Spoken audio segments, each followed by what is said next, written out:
Asalaamu calaykum. Maanta waxaynu ka hadli doonaa mowduuc aad u muhiimsan oo ku saabsan barashada kulliyadda caafimaadka ama medicine. Waxaana diiradda saari doonaa inaan ka jawaabno su'aalaha ugu badan ee iska weydiiyaan ardayda rabaan inay galaan kulliyadda caafimaadka ama medicine, ama dadka rabaan inay wax ka ogaadaan kulliyadda caafimaadka. Marka ka faa'iidaysi iyo la socod wanaagsan. Haddaba aynu ku bilaawnay su'aasha koowaad oo ah waa maxay caafimaad ama medicine? Caafimaadku waa barashada cilmiga ka hortagga, daaweynta iyo la tacaalidda cudurrada iyo barashada qalliinka. Sidoo kale waxay la tacaashaa bukaan socodka iyo bukaan jiifka si loo xaqiijiyo badqabkiisa iyo badbaadadiisa. Waxaana lagu qaataa kulliyaddan title ama degree loo yaqaano MBBS oo laga soo gaabiyo Medicine Bachelor and Bachelor of Surgery. Qofku markuu digriigan dhameeyana waxaa lagu yiraa dhaktar ama wuxuu qaataa magaca dhaktar. Yaa baran kara caafimaadka ama medicine? Qofka baranaya aqoontan caafimaadka uma baahna inuu lahaado mawhibo ama karti u gaar ah oo ku barto.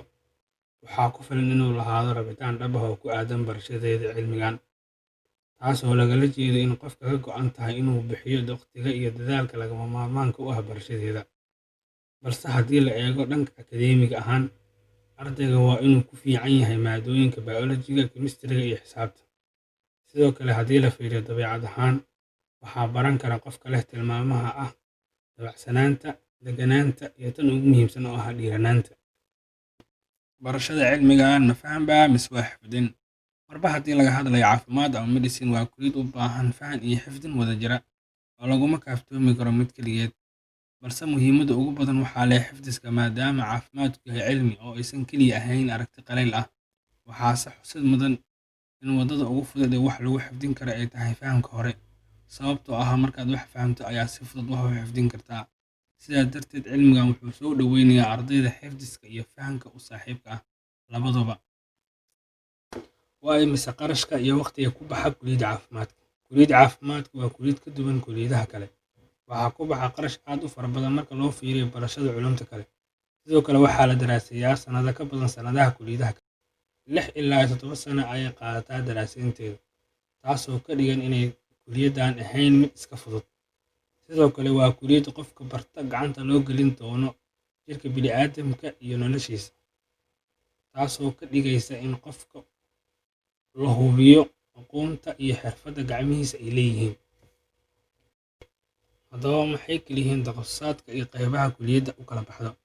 Takhasusaadka kulliyadda lama soo koobi karo oo waxay ku lug yeelanaysaa wax kasta oo khuseeya ka hortagga, daaweynta, qalliinka iyo la tacaalidda bukaan socodka iyo bukaan jiifka. Balse takhasusaadkaas kuwa ugu caansan waxaa ka mid ah General Medicine, dhakhtarka cudurrada guud; Pediatric, dhakhtarka carruurta; Gynecology, dhakhtarka haweenka; Surgery, dhakhtarka qalliinka; Dental, dhakhtarka ilkaha; Ophthalmology, dhakhtarka indhaha; iyo Nutrition, dhakhtarka nafaqada, iyo takhasusaad kale oo la soo koobi karin. Waa maxay fursadaha shaqo ee u bannaan ardayga ka soo qalin jabiya kulliyadda caafimaadka?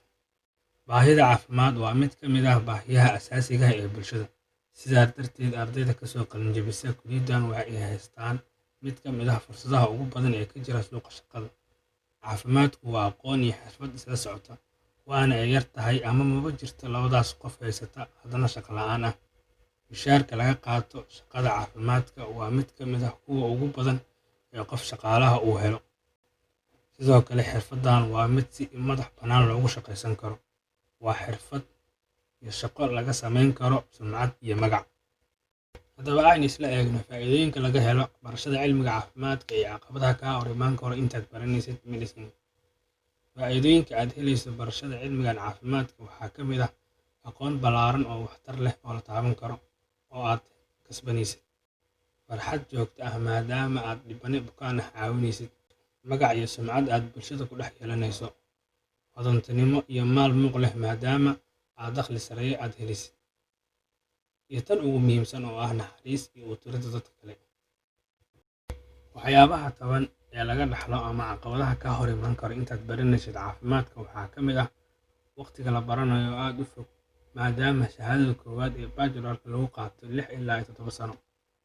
Haddii qofka lagu sii daro inta uu takhasuska diyaarinayo, tababarka qaadanayo, ama waayo aragnimada kasbanayo, waa muddo aad u dheer. Sidoo kale, lacagaha lagu bixiyo barashadeeda waa kuwo qaali ah oo jeebka ay ka soo baxayaan waa laga dareemi doonaa. Sidoo kale waxaa xusid badan maadooyinka la qaadanayo oo aanan ahayn kuwo fudud awgeed, waxaa qofka qasab ku noqonaya inuu juhdi iyo soo jeed habeenimo ku talagalo. Waxaa kaloo ka mid ah waxyaabaha taban inuu qofku u banbixi doono xaalado murugo badan, argagax leh, aan dareenka la siin karin, taasoo go'aan adeeg iyo shakhsiyad karti leh u baahnaan doonta. Sidoo kale qofku wuxuu weyn doonaa xorriyadda waqtigiisa oo waxaa laga yaabaa inuu familkiisa laga soo kaxeeyo ama hurdo laga soo toosiyo, ama xaalado uusan jeclaysan in lagu hawlgeliyo ayuu ku qasbanaanayaa shaqadeeda. Sidoo kale qofka waxaa gacanta u geli doona baahiyaha dadka, cawradooda, wax kasta oo looga faa'iidaysan karo qof bini'aadam ah, taasoo ka dhigan seef laba aflaa oo dhinacii la doonaba lala aadi karo. Waana arrin qofka ugu baahan doonta iimaan iyo dadnimo dheeraad ah. Ugu dambeyntiina, kulliyaddan waa mid wanaagsan, ahna aqoon la barto tan ugu sharafta badan marka laga soo tago barashada diinta Islaamka, maadaama ay khusayso caawin, badbaadin iyo rajo u celin qof bini'aadam ah, waxaana baran kara labada jinsi, lab iyo dhadig.